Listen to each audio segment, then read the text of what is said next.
What's going on, my beautiful geek culture? As always, I'm your boy O, and today it is time to talk about James Gunn's Superman once again, as we have two different sources who are saying two different things about the recent test screening. That's right, Warner Brothers is still test screening this movie 3 months before its release. I'm going to tell you exactly why I feel that the company may not be as confident in James Gunn's direction as many are led to believe. Now, look, before I get started, do your boy three major favors. Please hit that subscribe button. Not hit that subscribe button. Make sure you hit that notification bell because YouTube absolutely sucks at notifying subscribers that content creators has uploaded videos to their platform. Hitting that notification bell certainly helps. And don't forget to hit that like button to help me out with that algorithm, baby. Now let's get into today's news.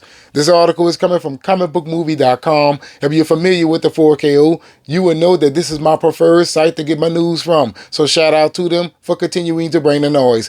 It is titled Superman said to feature a massive surprise cameo, reactions to the latest test screening. Now, I'm not going to talk about the massive surprise cameo because I have every reason to believe that that will be Supergirl. I mean, it makes sense. Supergirl will be the next film after Superman. So Supergirl should be making a cameo in this film. If not, it could be Lobo.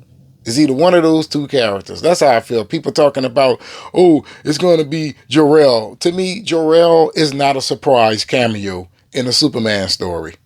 I mean, come on. It's actually necessary. I feel like many people, they love the dog, they love Jimmy Olsen, but they don't understand exactly how important Jor-El is to Superman and his character. I just want to point that out. Him and John Kent. That's right, those two. His fathers. They're very important, so you can't surprise me with any of those two characters. I don't know if you got a special actor playing them or not. I don't know, but it's not a surprise cameo. So it has to be Lobo or Supergirl. Let's go. All right, now down here they talk about the test screening results. All right. Another test screening was reportedly held for Superman on Wednesday night. And once again, we're hearing mixed reports. Some were said to have loved the movie, while others didn't like what they saw at all. Not exactly a huge surprise. So the writer of this article just came at James Gunn's top. Not exactly a huge surprise. All right. Daniel Richmond. Superman had a test screening, and for what I hear, people loved it. So Daniel has heard that people loved Superman. My Time to Shine, hello, on the other hand, didn't hear the same thing. All right. It says the reaction to the Superman test screening was decidedly mixed. Some people thought it was okay.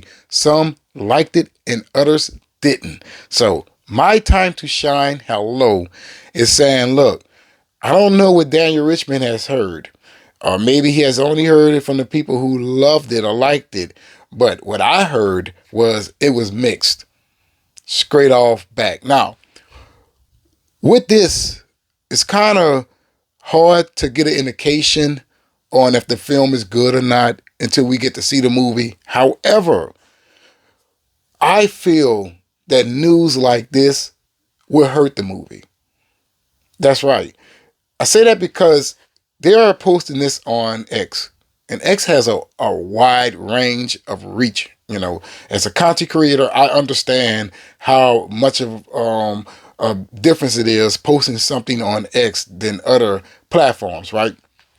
So it's like people who's familiar with DC, they don't want to hear anything about a negative test screening at all.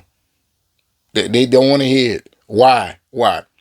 Because everything you heard about all of those flops and the movies that people did not enjoy, this is occurring over and over again. Same thing. You heard The Flash, mixed and negative. You heard Aquaman and the Falling, no, what was it? Aquaman and the Lost Kingdom. Heard everything. All this, the same thing. Blue Beetle, Shazam and the Fury of the Gods. All of those movies. People were talking about them.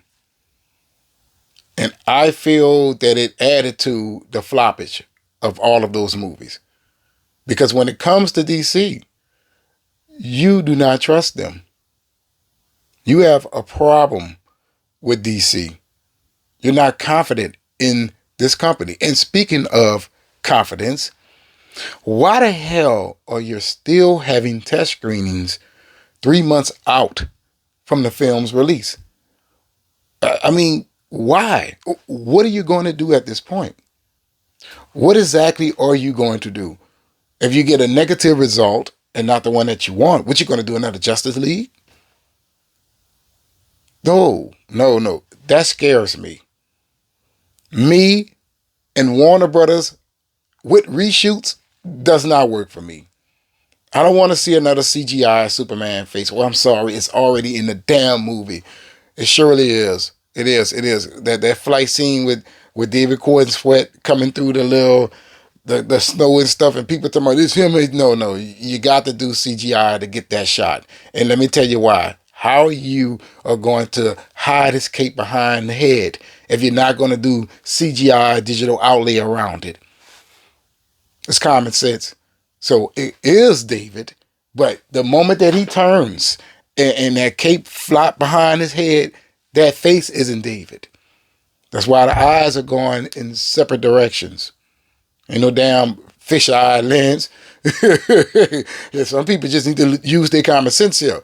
But this is not good as far as having these test screenings this close to the movie. Now think about it like this before you say, oh, everybody else do. Last year, Deadpool and Wolverine got so many views for that trailer, right? I don't believe they did any test screenings after that. I don't believe they did any of them. Now here it is, Superman this year, it got a lot of trailer views. You should be confident in that. And you're still test screening it. No, that's not a good sign. That's not a good sign. Now look, I could be wrong. And I have the need to say that because I see a lot of people who's accusing me of being a hypocrite and also a conspiracy theorist, right? They don't understand that I'm just giving my opinion on the matter and what I believe that it could be, right? But I feel like when it comes to James Gunn's Superman, Warner Brothers is not 100% in at this moment. They're not. Because to be honest with you, yeah, we have the TV show Lanterns in the works and Supergirl in the works. Clayface is in the works, but Clayface is like a $50 million budgeted film. But in reality, the films that's going to build his universe, they're not actually fully in the works. Like, we don't know what comes after Supergirl. Right now, it's just so random. We don't know. Yeah, they gave us all the movies, but what's going in production after Supergirl? And I think they said that James Gunn is filming that too. I don't know. But I hear that James Gunn is going to film Supergirl as well. What, are you going to shoot all these damn movies? And give us a damn Superman trilogy? No. When will another film director sign on to a film that's going to build James Gunn's universe? Not Clayface. I want to see a director attached to what? Batman and the Brave and the Bold, because we know Andy Muschietti is not. We know that. I want to see Matt Reeves' Batman get going as well. What's going on with that? See, we don't know what we're going to be getting. We don't. And right now, this universe is on thin ice before it ever gets here. And Warner Brothers as a whole. Like for real, if Superman does not perform, Warner Brothers will see their stock drop even farther. Where is it at right now? Let's see. I know it went up a little bit. Warner Discovery stock $10.93. So it's down now 0.73%. So it's not really going up, where it should be. For reference, Netflix, $960. Tesla, $268, and that has been dropping like crazy. And Amazon at $195. And I have to tell you that so you can understand just how far this company has fallen. Because people don't understand that stock is important. It's very important. It tells you if investors are going to invest in you. So a lot is riding on Superman, and it does not need these mixed to negative headlines, especially if Warner Brothers wants to escape their past, because we all know it's going to be hard for us to forget it.